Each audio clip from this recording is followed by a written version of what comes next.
Let the words of my mouth and the meditations of my heart be always acceptable in thy sight, O Lord, my strength and my Redeemer. Amen.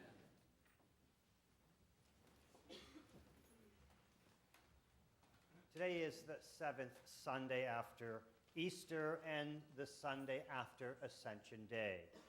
And while the liturgical calendar kind of lumps today's festival celebration in the larger season of Easter, it is really a season of its own, the season of Ascension Tide.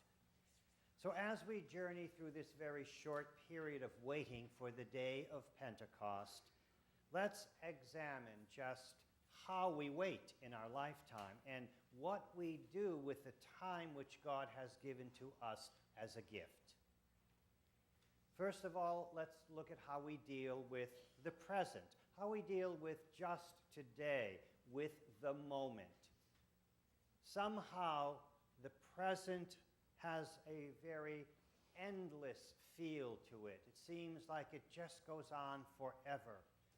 When today is upon us, it seems like the only reality, hard enough just for many of us to get through one day at a time. And yet we do have ways of marking off time, today disappearing into yesterday and into our memory. One season becomes another, and our face suddenly looks older in the mirror. We become the middle and then the older generation at family reunions. One day our parents, our family, and our friends slip away from us, and the anchors of our lives are gone. And though life seems long in the short run, it is but a moment. How many times have we thought about that age-old saying, yesterday is the past, tomorrow is the future, and today is the present, and that's why it is called a gift. If time is short, it is precious. If life is fragile, it is to be carefully handled. And in a world where we are taught the importance of patience, sometimes we have to understand that there are some things for which we cannot wait. We cannot wait to mend an argument. What if our harsh words were our last words? We cannot wait to hug a child. If he or she will grow out of the need for hugs in a moment, then we'll be busy doing something else, and there won't be time to go back and give that child a hug. We cannot wait to treat those we love with care. Someday they will be beyond our touch, and our kind efforts will be too late. We cannot wait to give help to a friend. When someone needs help is when they need it at that moment, not some other time when it might be more convenient for us to reach out to them. And we cannot wait to shed our weaknesses, our sins, our foibles, because tomorrow they will become habits and the next day a permanent part of our character. And then we cannot wait to find joy, thinking it will come to us when circumstances change. Joy is an attitude, not a future event. Those who wait for joy will find that they have missed it, and many times the opportunities to celebrate that joy will never return. Amen. And now, today, Jesus has ascended into heaven, and his followers find themselves alone once again. We might well learn a lesson from what Ascension Tide teaches us this morning, and that lesson is that we need to attend to the bridegroom while he is still with us.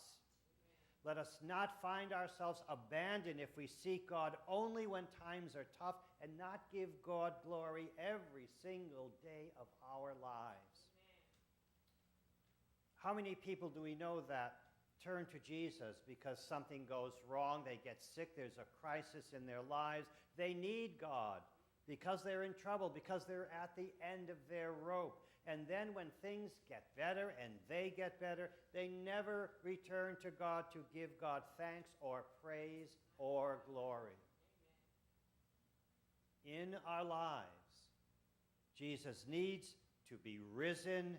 Jesus needs to be ascended. Jesus needs to be present in all that we are and in all that we do. In many ways, our days are like clouds adrift in the summer sky. We know their grace one small hour, and then they are gone beyond our reach and beyond our comprehension. Let us live them well while they are still upon us. You know, in life we always seem to be looking forward into the future, looking forward for something to bring us happiness or success. At times we feel that if we will only wait and look into the future, times will get better and we will be in a much better place and a more successful or in a more healthy place. When we're young, if only I wait until I get my first car.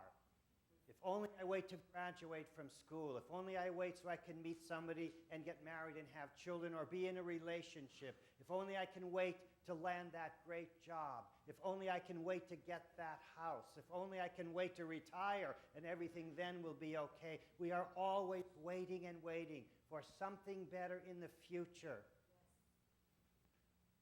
One of my spiritual mentors just shared with me last night the adage or the thought that I thought getting older would take a little longer.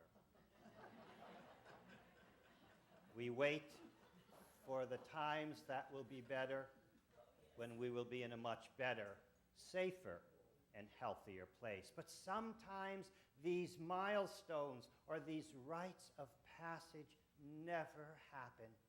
They become elusive and they are well beyond our grasp. So the lesson from Ascension Tide reminds us that just concentrating on the present, concentrating on today, on what is happening all around us now, might sometimes be the best lesson for us as we struggle just to deal with one day at a time. Carpe diem, seize the day, and let us live these days well while they are still upon us.